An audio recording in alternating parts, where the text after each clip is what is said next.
Tiny in All That Air, the Philip Larkin Society podcast.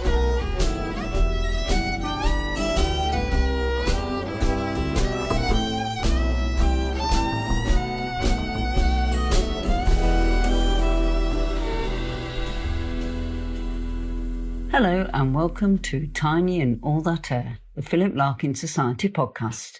My name is Lynn Lockwood. My guest today is Daniel Seifert, and I do need to apologise to Daniel as we recorded this back in May, so it's lovely to be able to finally bring this episode out. Daniel is a journalist and editor who has written for the New York Times, National Geographic and BBC.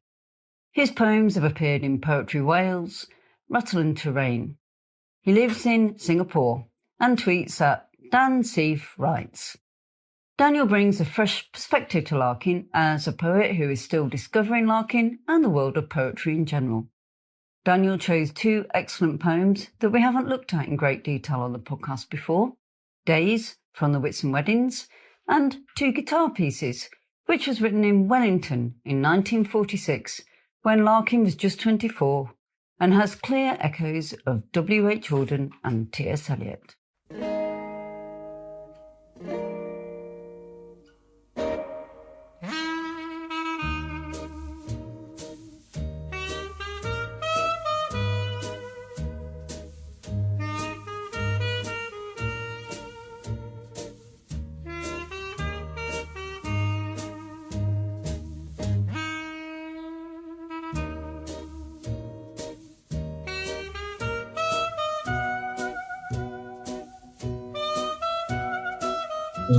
Hi, great to chat to you today.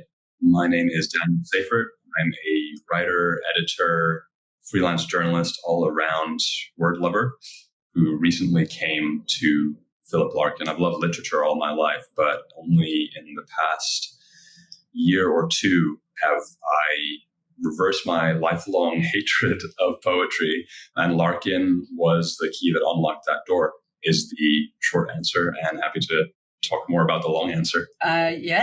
Well, the long answer about Larkin or the long answer about poetry? They're very intertwined. So, lifelong reader, and I've always loved essays and novels and short stories, but for some reason was just always resistant to poetry.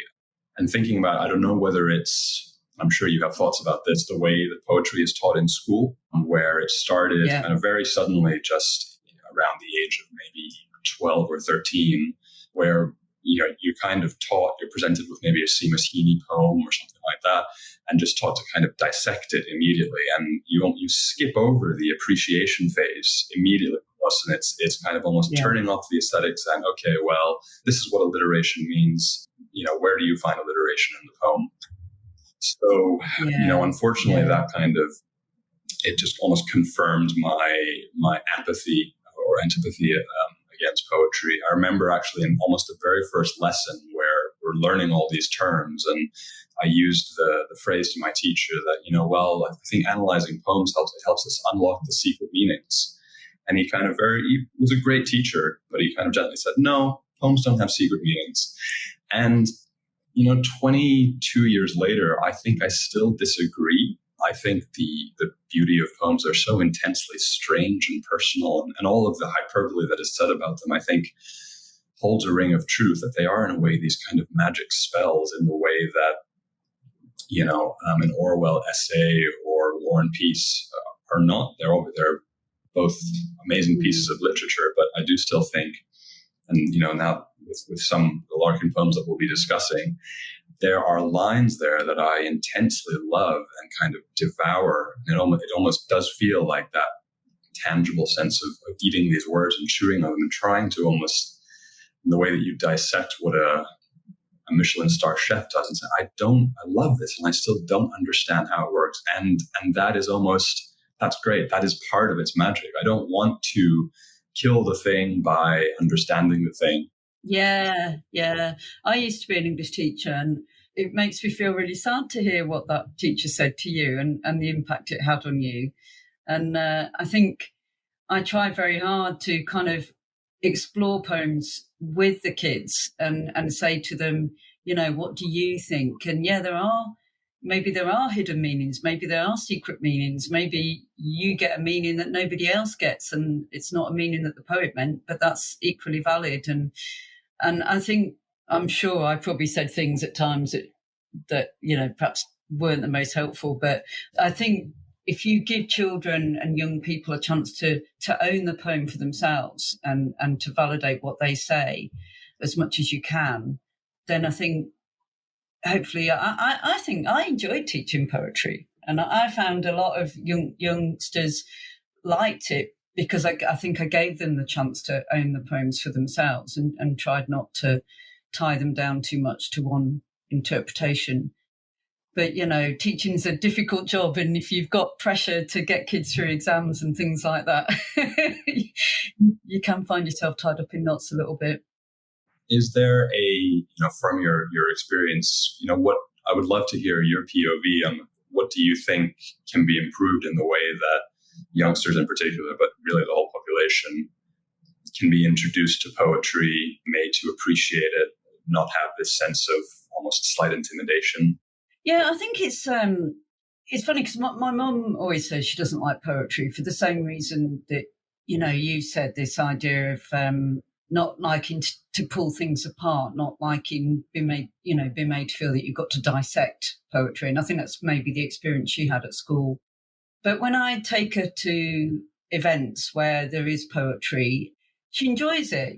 She'll enjoy listening to somebody like Roger McGough, because I think they invite the listener in to enjoy the poem with them, and I think if we can do that with people and give people poetry to enjoy and explore and feel that they can take what they want from it.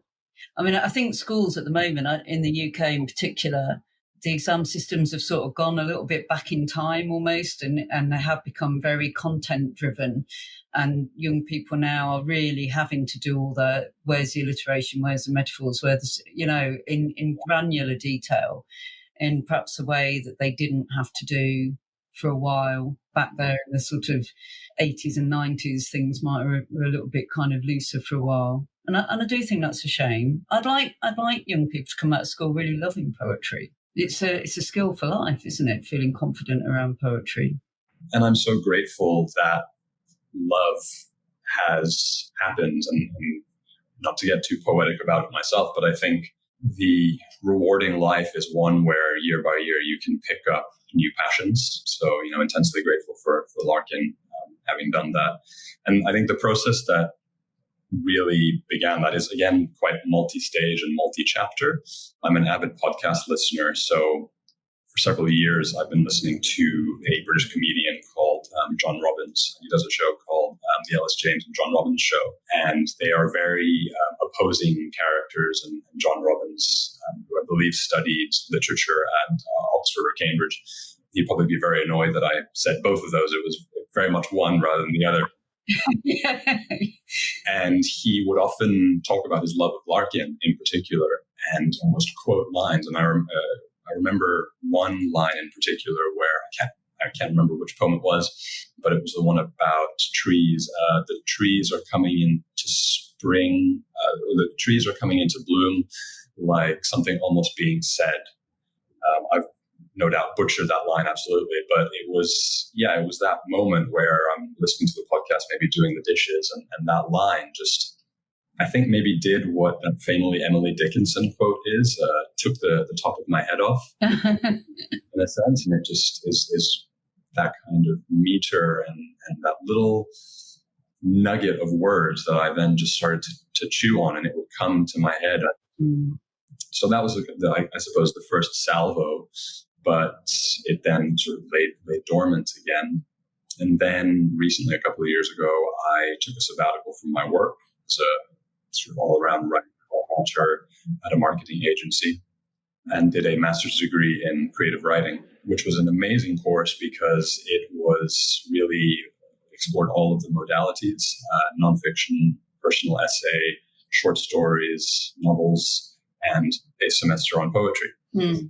So one of the requirements for the course was to write an essay from a writer's perspective, doing that thing dissecting perhaps why a particular poem works, but from a writer's perspective. And that seemed to be a little bit where there's less of this cold academic, am I going to make up a word now? Academicization. Academicization. Sounds like a word to me, yeah. And so spurred by this, I then bought a secondhand copy of collected works and devoured it. And something about the poem, The Mower, that was then Dickinson's thing of taking the top of my head off. It seemed to do, where again, it seemed like such a mystery, such simplicity of words and imagery, and yet it resonated far more powerfully than it had any right to do. So I then wrote an essay which gave me the excuse to explore Larkin, and I was fascinated by his background and the fact that he was a keen photographer as well. The things that he chose to photograph, like bomb sites and everyday mundanities, and imbue them with beauty. For me, that was a real parallel with exactly what he is doing with his language. His process of writing, where he said, I believe it was an interview with John Betjeman, where he said, I like to go to graveyards when they are not particularly romantic on a cold December day, and it seems to put all of my worries into perspective. And you'll know better than I, but his persona or outward persona seems to be easily labeled as a curmudgeon and dark and verging on the macabre. But in so many of his poems and his interviews, I find that he has a wonderful ring of just dry, British, dark wit. Yeah. It is absolutely my jam. So yeah, that essay really, I think, was the eye-opening and turned it into sort of now a full-fledged love affair, which has helped me with my own practice. Again, I've enjoyed writing all my life, and the course certainly helped me to pursue my true passion, which has always been to write a novel and to write essays and short stories. Those were things that I'm familiar with. What was really interesting is that starting to write poems, and over the last 2 years, I have an Excel spreadsheet. I think I've written about 270. 245 of them are probably absolute dog breakfasts. But the use of language as it pertains to poetry, which is such a universe of its own, has markedly, I've found, helped the way that I almost loosen the tension of what is possible in a short story. No, that's really interesting. It just sort of occurred to me, poetry kind of found you at the time when you were receptive. 100%. To it, yeah. All these things do. It's sort of like being a child and not being ready to like dark chocolate or Brussels sprouts, and then you have to have that little exposure therapy that sometimes is almost subconscious, but little by little you're building a palette for these things. Yeah, definitely. Yeah, I think for me, it's been like that with jazz music, because when I always kind of quite liked, a bit of Louis Armstrong or something like that, something very immediate. But it's only since I've learned about jazz because of Larkin that I've just widened my understanding, and even the stuff that Larkin didn't like very much, like a bit Charlie Parker or something. I can't do a lot. It is like that kind of dark chocolate or single malt whiskey. You do a little bit. It's quite a strong flavour. on that note, can I ask you a question I love to ask all literature lovers? What is your ideal setup to crack open Larkin's poetry? And, where are you sitting? What's the place? What are you drinking at the time? Is there? I mean, kind of anywhere, anytime is one answer, because I usually have a copy of Larkin in every room in the house, pretty much. So he's quite integrated in my life. But I love reading Larkin, in whole. I love reading Larkin sort of in situ. That's a really nice thing to do as well. Actually taking time when I'm in Hull to sit somewhere and read some Larkin, because he is so... I mean, both the poems that we're going to look at today don't have any Hull. I mean, they were written before he even went to Hull. But when I'm in Hull, there's just something about the place that really, it was such an important part of Larkin's style of writing and view on life. So, yeah. Did you ever get over to Hull when you were studying in the UK? No, unfortunately not. In fact, looking back, I criminally made underuse of my time there. And as a huge Anglophile, I'm kicking myself that I obviously traveled a bit around the country, but I really would have loved to see just much more of the UK. And I think now reading Larkin in the tropics is interesting because it's such a different, all of his poems, whether they mention it or not, just seem designed to be read on a bracing autumn, rainy, gloomy day on a gloomy pebble beach. So I'm looking forward to my next trip to Blighty so that I can carry my talismanic copy with me and open in some grimy cafe or something.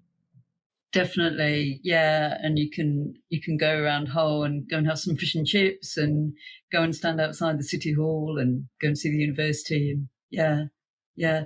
It's good though reading Larkin in different places. I mean, I do take Larkin on holiday. I've got a poem in a copy of About Larkin, the journal that I wrote years ago, would have been about 10, 11 years ago, when I was reading Jill by Philip Larkin when I was on holiday in Croatia. And that contrast between sort of foggy, kind of rather down at heel Oxford in the 1940s and, sunny, beautiful, colourful Croatia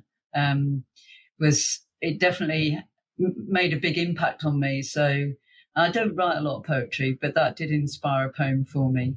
Wonderful. Yeah. So it is nice taking Larkin. I'm pretty sure I took Larkin when I was travelling around America last year. I'm pretty sure he came with me.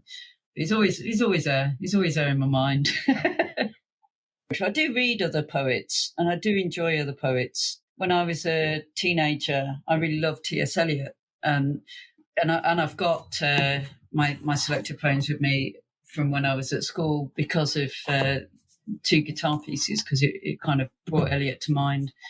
So I do enjoy reading other poets, and I did always enjoy teaching poetry. But there's something about Larkin's poetry that's just, it's so readable because it doesn't tie you up in metaphor or difficult references that you don't understand. It's not overly mystical or metaphysical. Someone like Seamus Heaney I sometimes find quite difficult because he's drawing on a lot of kind of Irish history and mythology and things like that. And I just struggle, or maybe I'm just don't have time to put the work in to understand it, maybe.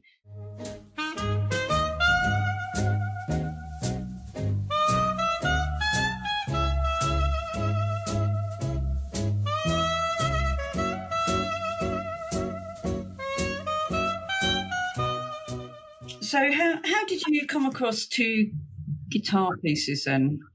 To be honest, in this collected poems edition that I have, I just read it, cover to cover chronologically. And I'm not sure whether this will dismay you or not, but I'm a dog-earer. So I've dog-eared the that really connected with me. And two guitar pieces in this edition pops up really early on. It's on page 8. Yeah. So it's the first one I dog-eared. And again, I find it's a lot of these things that I've been talking about where it has, I think my acid test for a poem that I absolutely love is there just a single line where just one line or a couple of words that can almost sustain me enough. Do you know what I mean? Like the perfect guitar solo in a rock song, and that's those couple of notes are all you need. And the fact that they appear in a poem where almost every other line has that is absolutely magical. So there's more than a few of those lines in this piece, as well as what I was talking about, that sense of kind of odd bafflement and sections that leave me scratching my head that I don't understand, and I love that I don't understand it. To be honest, I still don't understand this juxtaposition of the two guitar pieces. This distanced one where it it opens with almost a slightly voyeuristic scene or tableau of the workmen by the railroad, and then suddenly a shift to something that's intensely personal, where these romantic themes are coming into play. Mm-hmm. You know, Do you want to read it? Yes. Okay. Absolutely. So 2 guitar pieces. The tin-roofed shack by the railroad casts a shadow. Wheat straws in the white dust, and a wagon standing, stretched out into the sun. A dozen legs are in dungarees, dark hands and heads shaded from the sun and working. One frowns above a guitar. The notes, random from tuning, wander into the heat, like a new insect chirping in the scrub, untired at noon. The chord gathers and spills, and a southern voice tails out around one note, contentedly discontent. Through the tracks, though the tracks burn to steel cities, they are taking no one from these parts. Anyone could tell, not even the wagon aims to go anywhere. Part 2. I roll a cigarette and light, a spill at the stove. With a lungful of smoke, I join you at the window that has no curtain. Then we lean on the frame and look below at the Platz. A man is walking along a path between the wreckage, and we stare at the dusk, sharing the cigarette. Behind us, our friend yawns and collects the cards. The pack is short, and dealing from now till morning would not bring the highest hands. Besides, it's too dark to see. So he kicks the stove and lifts the guitar to his lap, strikes this note, that note. I am trembling. I'm suddenly charged with their language, these 6 strings, suddenly made to see they can declare nothing but harmony and may not move without a happy stirring of the air that builds within this room a second room. And the accustomed harnessing of grief tightens because together or alone, we cannot trace that room. And then again, because it is not a room nor a world, but only a figure spun on stirring of the air, and so untrue. And so I watch the square, empty again, like hunger after a meal. You offer the cigarette, and I say, keep it, liking to see the glimmer come and go upon your face. What poor hands we hold when we face each other honestly. And now the guitar again, spreading over me the evening like a cloud, drifting, darkening, unable to bring the rain. Yeah, wow. The kind of piece that now that I am a babe in the woods trying to write my own poetry, just makes one intensely envious that someone could have created that. It does take you on quite a journey. Yeah, and I think using this as an example of what I love about Larkin, there's no Sturm und Drang here. There's no operatic language about that. For me, I feel infests a lot of bad poetry nowadays about, soul wrenching and pain and blood. Yeah. The language is so deceptively simple, and yet there's absolutely a Mariana Trench of feeling here. And I suppose it's my Anglophile part. I think that in some ways only an Englishman could have written this. I love the way he talks about love without using the word love in so many of his poems, and this is one of them. I mean, the line, liking to see the glimmer come and go upon your face. How beautiful. Yeah, just finding that romance in just in a cigarette, smoking a cigarette, the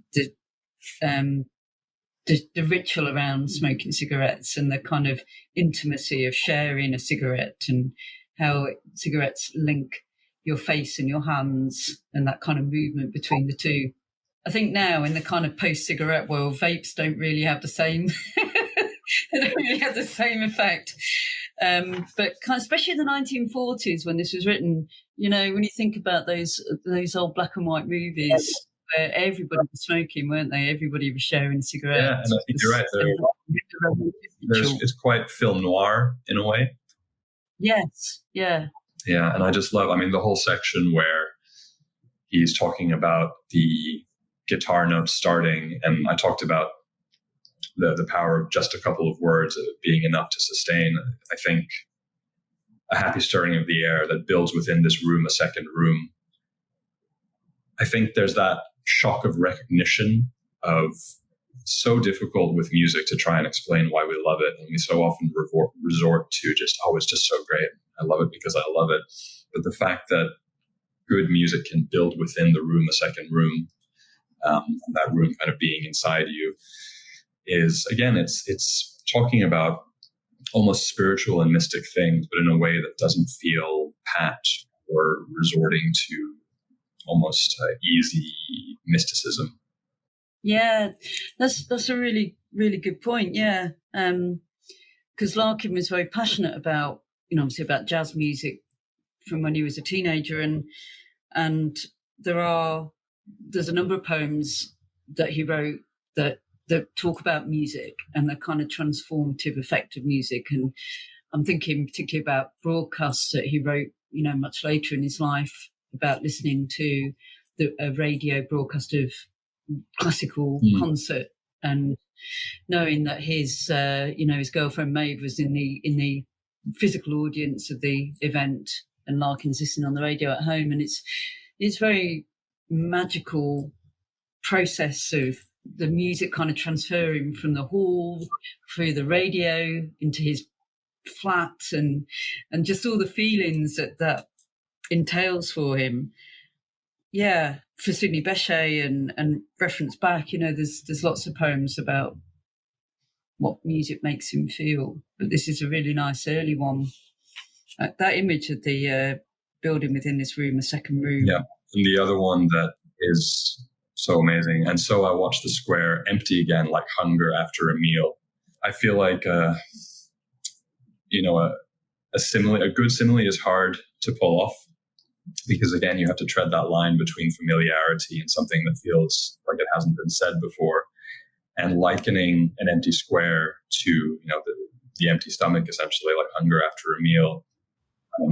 There is this wonderful sense, again, of he's talking about, for me anyway, what I recognize in that is the sense of dissatisfaction, I suppose, on one part, but happy melancholy, in a sense where, you're having this moment and maybe you're listening to a song that's so beautiful that it's sad in the perfect way, and the night is coming on, the time for, melancholy thoughts. But and again, I'm sure there is the perfect word for that feeling in Japanese or German or English.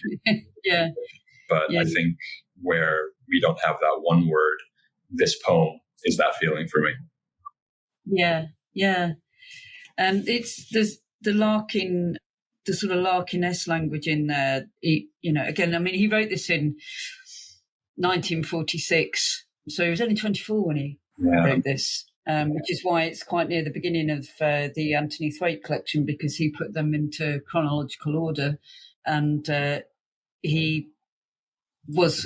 Larkin was going to anthologize this. He had an idea for an anthology called In the Grip of Light. I don't know if you've ever come across that. I don't know if you've read any biographies or anything. So he presented an anthology for publication called In the Grip of Light, and it did have this poem in it. It didn't get published in the end. It's like, for me, it's like Larkin's lost album, that never got mastered but never, I don't know, it got recorded but never released. Something like that.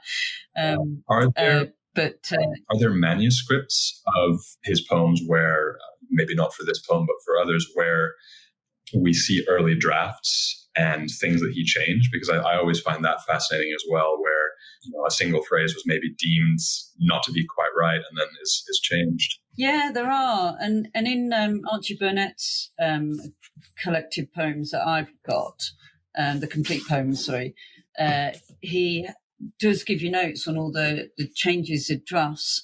So there's not a lot of information about two guitar pieces. It just says something about there are some drafts. So I'm just seeing if there's anything that in part 1, line 5, it said instead of dark, it was bare originally, bare hands and head shaded from sun and working. I don't know I'm not sure how significant that change is. Yeah. So there's not huge amount of information about changes for two guitar pieces. It seems like it perhaps was written quite fluently, maybe. Yeah, I think sometimes, the ideal is that you write something and it almost comes out fully formed because it's been gestating inside you, and essentially written already. And once it's on the page, you're almost just transcribing. I wonder if for him, that's how he felt. Yeah. And of course, this poem's not a rhyming poem. It's free verse. So, I mean, I always think trying to write in rhyme is, technically is very difficult, isn't it? And you are going to have lots of different run-ups to the rhymes and changes. But this is why this poem makes me think about T.S. Eliot, because it does remind me of poems like Prufrock and Preludes and the Wasteland, because of the free verse style of it, where you have, the kind of separated lines. So we're sharing a cigarette, and then behind us our friend, where there's the line break across the two stanzas. You've also got the conversational sort of language in there. You offer the cigarette and I say, keep it, liking to see the glimmer come and go upon your face. There's that change, sort of shift, isn't there, between conversational language, but also that more heightened poetic language, what poor hands we hold when we face each other honestly. We're not in conversation then. We're shifted tones from line to line. Yeah, and I think, again, the mystery where it's almost that idea of no man steps in the same river twice. It's one of these poems where I feel like each time I read it, the mood that it gives me seems to change a little bit. And I think in large part it's because the unresolvedness of the ending, where it's not kind of hitting a nail on the head and telling you this is the ending, the feeling, the meaning. We're just left with, and now the guitar again, spreading over me the evening like a cloud, drifting, darkening, unable to bring rain. Yeah. And I think, again, it's that you can read so much in that last line of, not necessarily, obviously, we so often think of thunder clouds bringing an impending doom, but I don't think that's what he's talking about here. So it's that thing where you're almost like a Zen koan. You're not necessarily meant to resolve it and find the answer, and it's the working at it and gnawing at it, almost like a dog with a good soup bone. That's the meaning itself. And again, those last lines are quite like T.S. Eliot. There's imagery of rain or potential rain. I guess as a kind of, maybe as a when you're waiting for rain, you're in suspended, and when the rain comes, as a kind of conclusion to that. So, like you said, it keeps you within that image at the end of the poem. We don't have a nice, an obvious sort of conclusion. And there's lines, from Prufrock like, or Preludes, his soul stretched tight across the skies. It's a kind of Eliot type image of being somehow stretched out, absolutely, or spread out over the evening.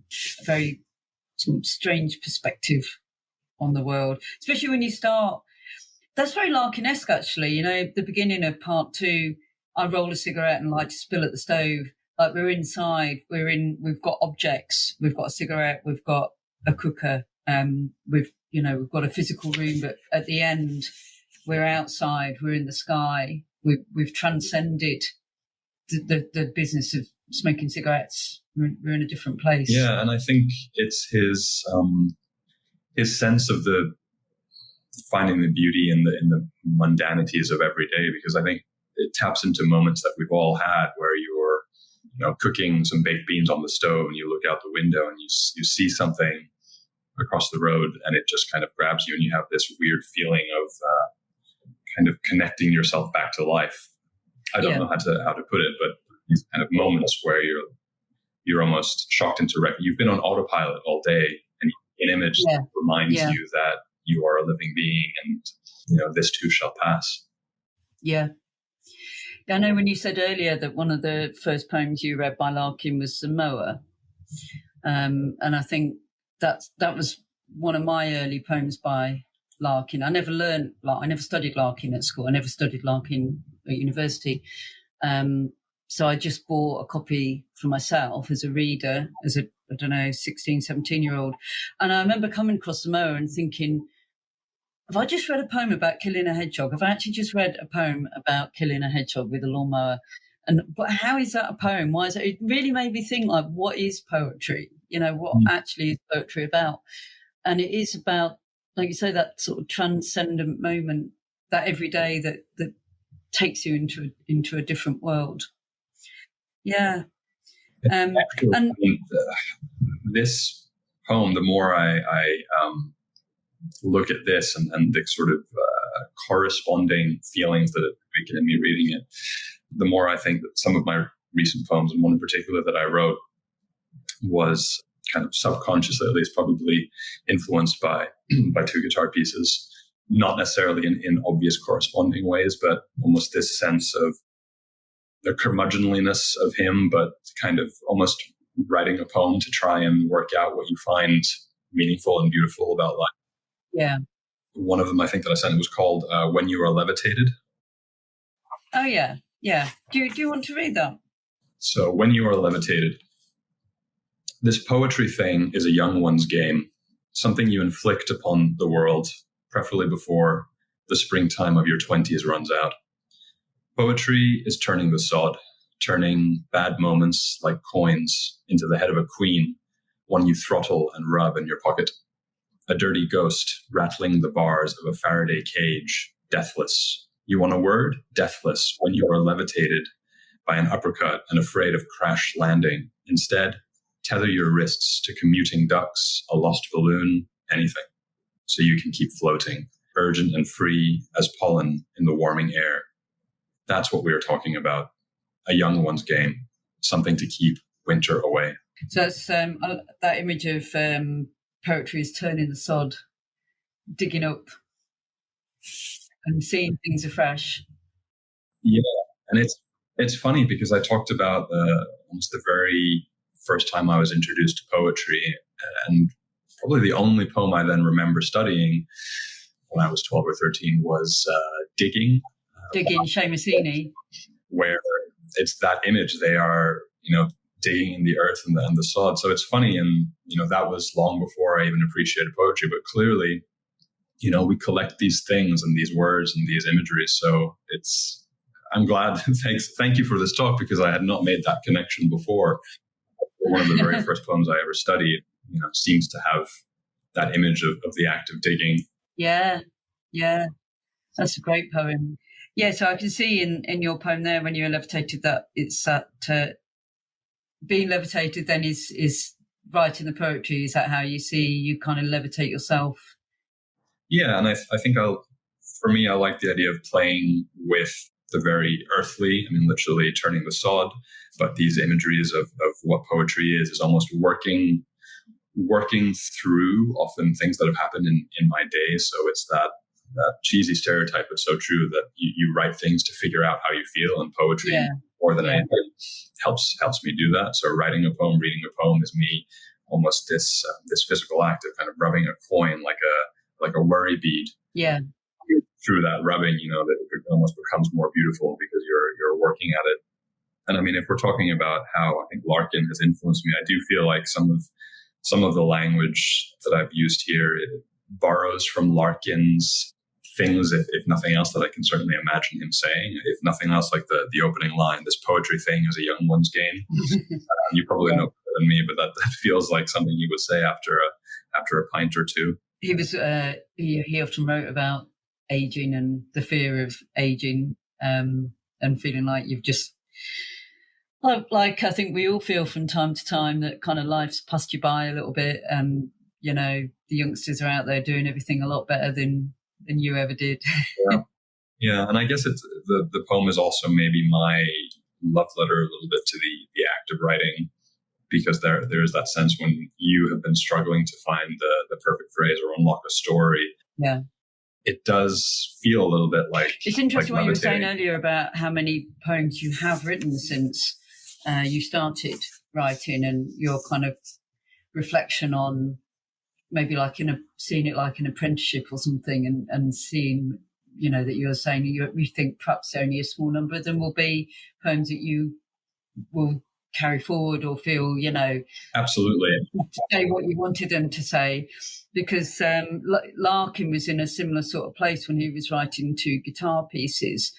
James Booth, but he calculated how many poems Larkin had written, because obviously we talk about Larkin as not a very prolific poet. His volumes of poetry were slim, and James says that between 1938 and 1946, so Larkin's early stage as a writer, as a young writer, he wrote 255 poems, which Wow. I think a lot of people would find astonishing that he'd written so many. And there are so many that were unpublished and were only sort of came to light with Archie Burnett's collection.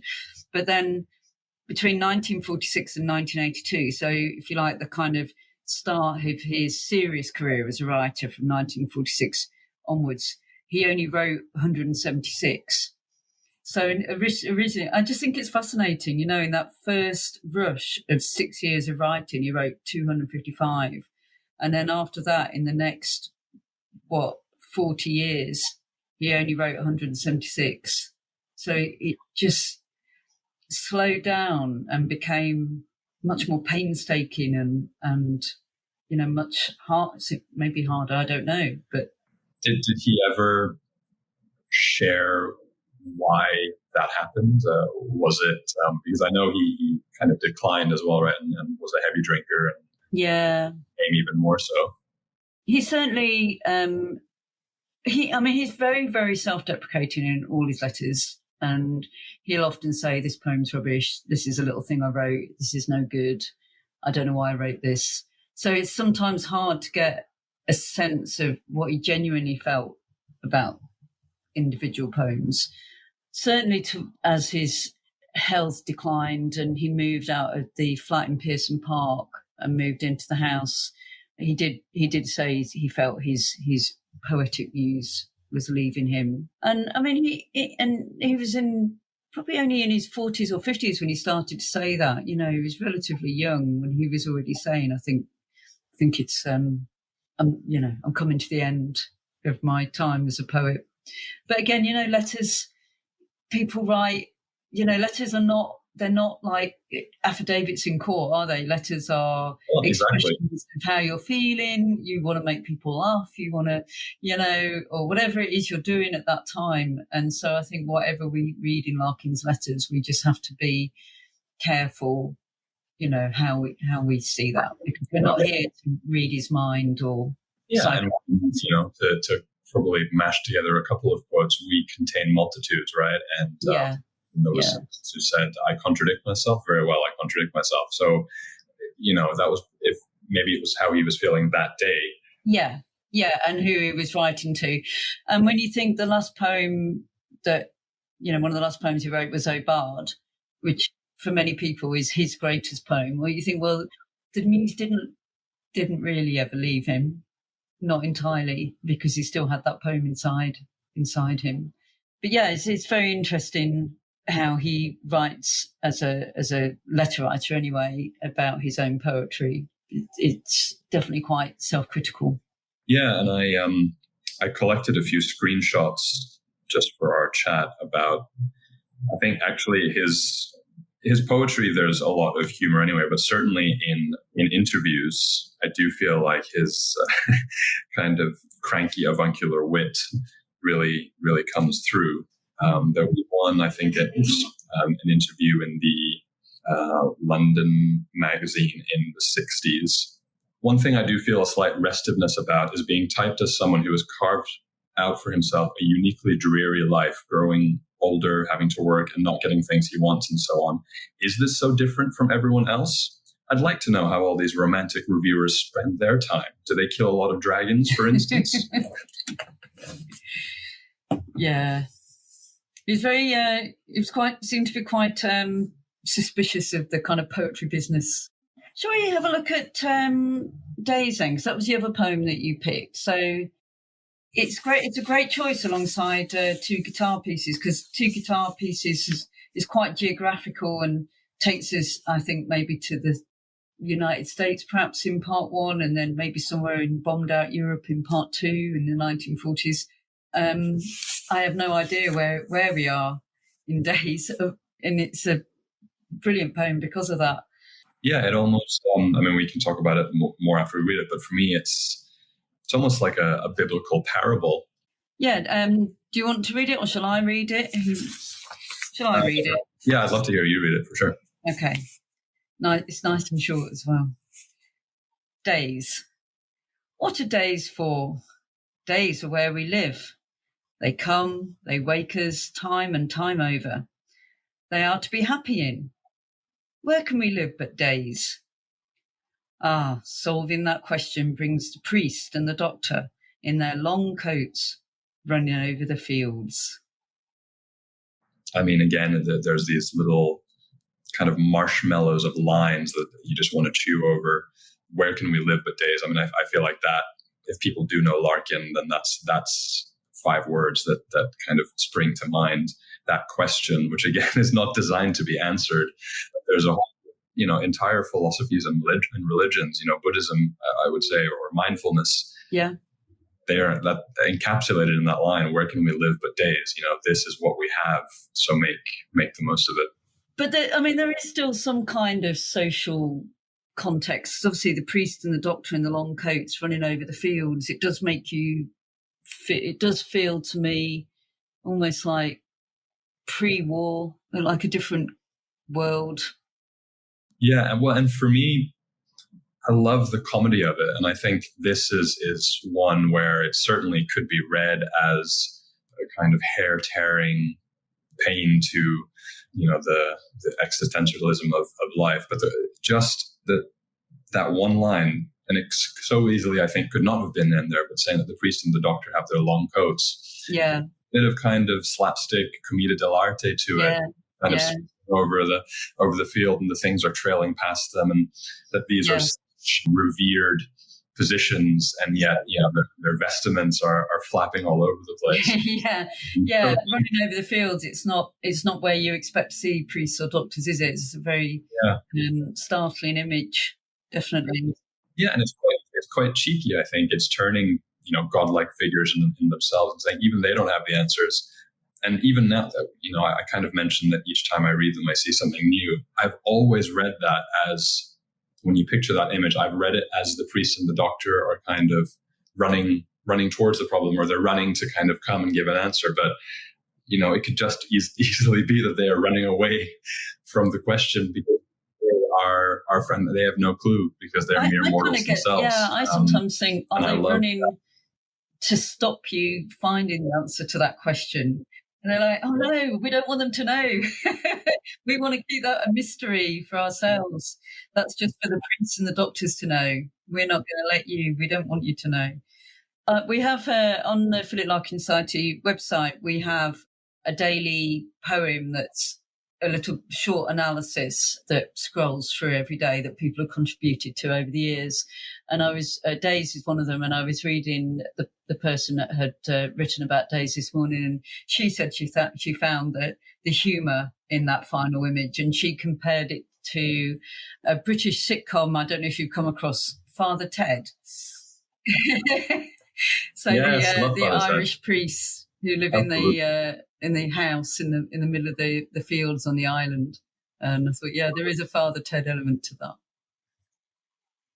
And again, in the 1940s, 1950s, this was written in Belfast in the 1950s. The priest and the doctor would have been more familiar figures, wouldn't they, of community figures?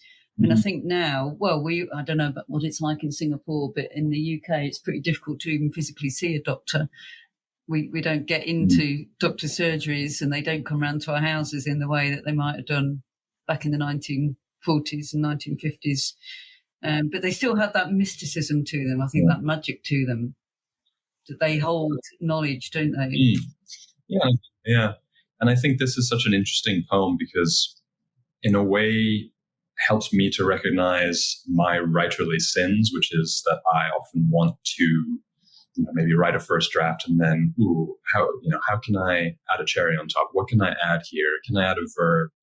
This line is great, but maybe it needs actually a a framing reference and I need scenery, and what actually should just be two incredibly simple spare stanzas, I would often be tempted to turn into 10, and then it's like adding too much sugar to something, because the perfect dose of sweetness becomes saccharine. So I really admire his discipline here, where the confidence to not call it anything more complex than days. Again, you could so easily, feel like you need to prime the reader and call it the dilemma of the priest or man's eternal question, and it's... James Booth calls this a timeless masterpiece, with perhaps an intended pun in that.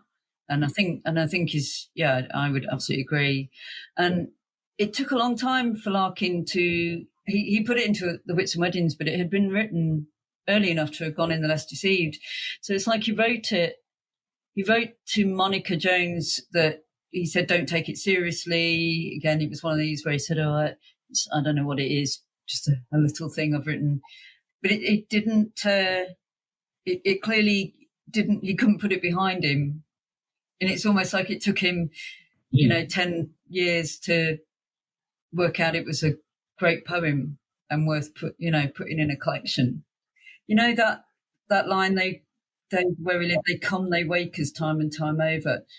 It always gives me that feeling like days look after us. There's something benevolent about, the person that wakes you up in the morning is the person that brings you a cup of tea and checks you're okay and checks you're still with us. Yeah. Well, again, it's so interesting how, because I was just thinking it, for me, it's almost like when you're a teenager and your parents insist on waking you up. And when you're in a particularly black mood, you would say, no, I didn't ask to be born.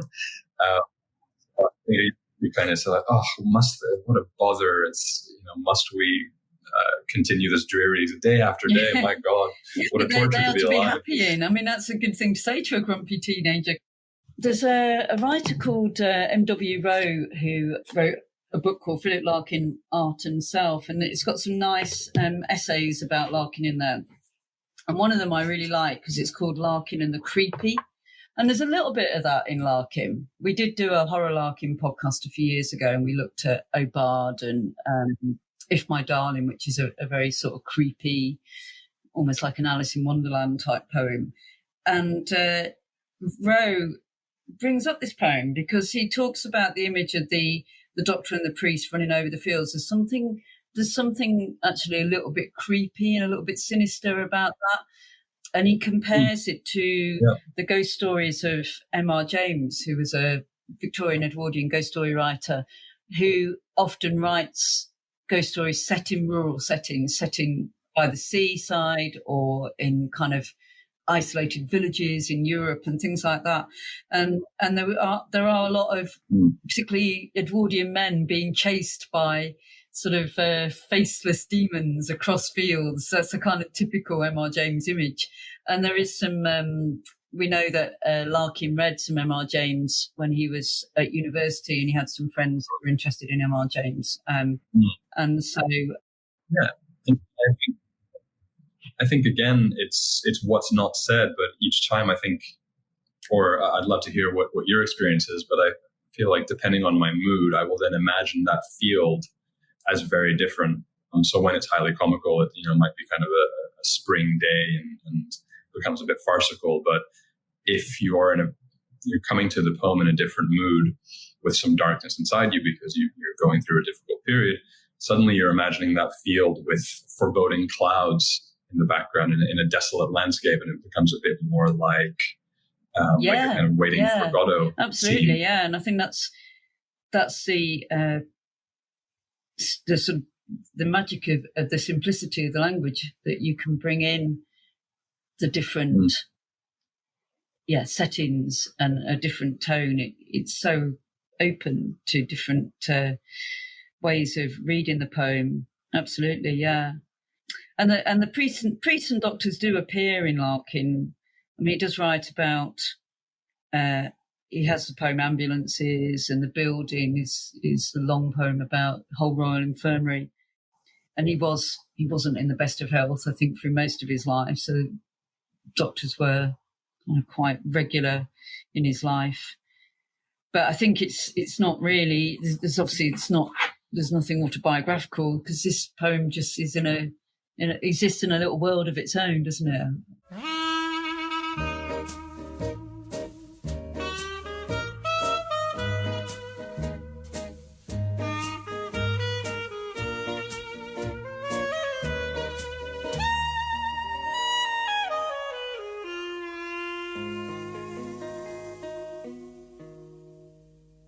Thank you so much to Daniel for getting in touch via X and sharing his thoughts and ideas. And it's always great to hear from Larkin fans from around the world. The Philip Larkin Society have had a busy year so far, with our excellent day in Leicester in March, exploring the world of Philip and Monica at the place where they met back in 1947, and our AGM day in Hull in June, where we watched a performance of Almost Instinct, Almost True, a new play about Larkin and Monica. Please keep an eye out for our August podcast that features a full reading of The Less Deceived with some very special guests, and more details about a creative writing day in Hull in October, and a hybrid event in December marking Larkin's death both online and in person. And don't forget, the next conference will be taking place in Hull on March 19th to 20th, 2026. If you'd like to keep up to date with Society events, do consider becoming a member or sign up to our free 2-monthly e-newsletter at our website, philiplarkin.com. This podcast was produced by me, Lynn Lockwood, and Gavin Hogg, and the music was The Horns of the Morning by the Mechanicals Band. If you have any questions, comments or ideas for future topics, then please, as ever, do get in touch.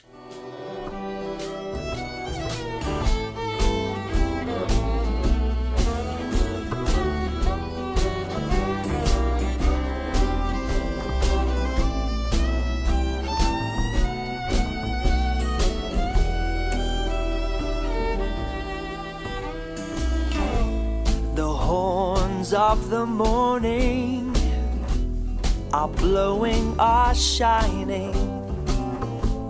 The meadow is wet with the coldest of dew.